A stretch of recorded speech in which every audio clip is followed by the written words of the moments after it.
Welcome to Carbon Markets 101. I'm Gorica Gašević, MBA and renewable energy consultant expert.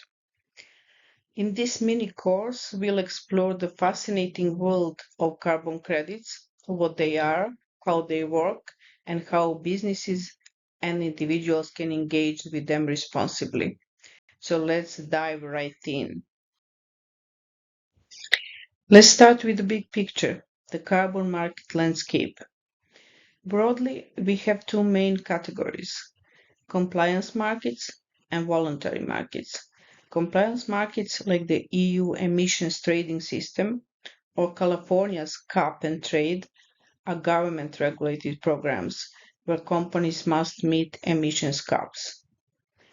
Meanwhile, voluntary markets operate outside regulation, allowing companies and individuals to offset emissions proactively, often for sustainability goals or brand positioning. These markets are growing fast, with compliance markets valued at over $50 billion globally, and voluntary markets expanding by more than 50% annually. Next, let's look at credit types and quality metrics. Carbon credits come from projects in renewable energy, solar, wind, forestry, like REDD+, or methane capture, like landfill or agriculture. But not all credits are equal. We assess additionality. Did the project need credit funding to happen? Performance: can stored carbon be reversed? Leakage: does it shift emissions elsewhere? And co-benefits, such as habitat protection or local job creation, add value and credibility. Carbon credits come from different project types. Renewable energy projects like wind and solar replace fossil fuel generation. Forestry and land use projects, such as REDD plus programs, prevent deforestation and enhance carbon sequestration. Methane capture projects trap potent greenhouse gases from landfills or agricultural operations. Each category offers different opportunities and risks, so understanding where your credits come from is vital. Now let's talk trading. You'll hear two key terms: spot and forward. Spot contracts are for immediate credit delivery.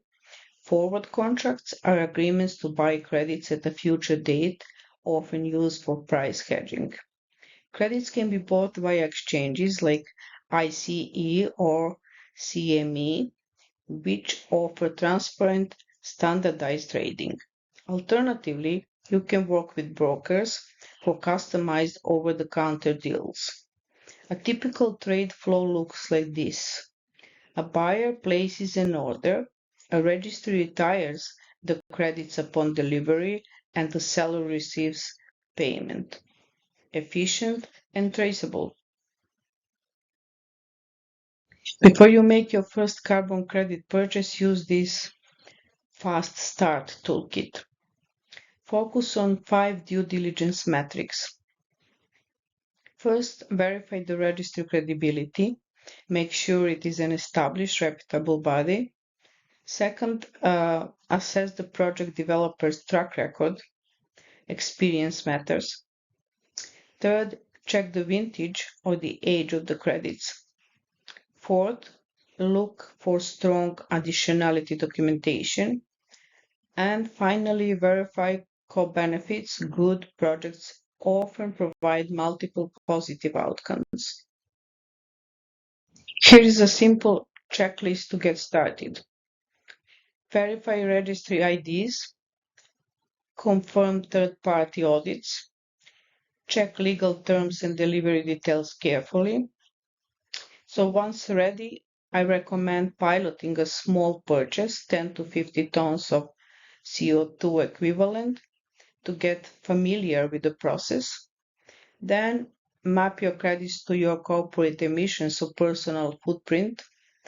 And if you are serious about building a portfolio, plan deeper learning with our Advanced Carbon Credit Mastery series. Let's look at a real world success story, and that's going to be Tesla's carbon credit program. In 2024 alone, Tesla generated over $2.76 billion in regulatory carbon credit revenue, up 54% from 2023. In Q4 2024, carbon credits made up around 30% of Tesla's quarterly net income. Since 2009, Tesla has earned over $11 billion by selling credits, a high margin stream since they incur minimal additional cost while selling zero-emission vehicles. Legacy automakers often buy these credits to meet regulatory requirements.